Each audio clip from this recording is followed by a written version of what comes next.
और अपना ID card दे दें हमें।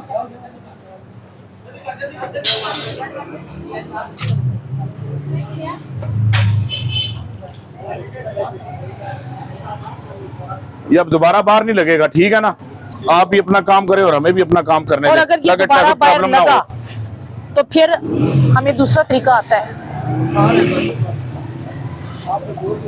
देखिए ये रोड का हिस्सा है, ये आप लोग यहाँ पे लगा ही नहीं सकते हैं। चलें। अस्सलाम वालेकुम जी, कैसे हैं आप? ठीक है। आईडी कार्ड प्लीज अपना दे दें, सूफी आईडी कार्ड साहब, अपना दे ये दें। किस्सा आपने बाहर दे चूल्हे उनको लगा बुला ले, लिए? बाहर बुलाएं उनको बाहर बुलाएं।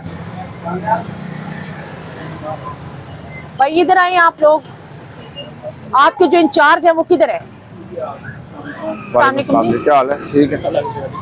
ये आपने बाहर सब कुछ रखा हुआ है इन फ्लेम में, ये सब आग ना, ये पेडेस्टेरियन यहाँ से गुजर रहे हैं, और अगर खुदा ना खास्ता ये कोई हादसा हो जाए तो इसका कौन जिम्मेदार है? अपना आईडी कार्ड आप प्लीज चेक करवा दें, आईडी कार्ड अपना चेक करवा दें।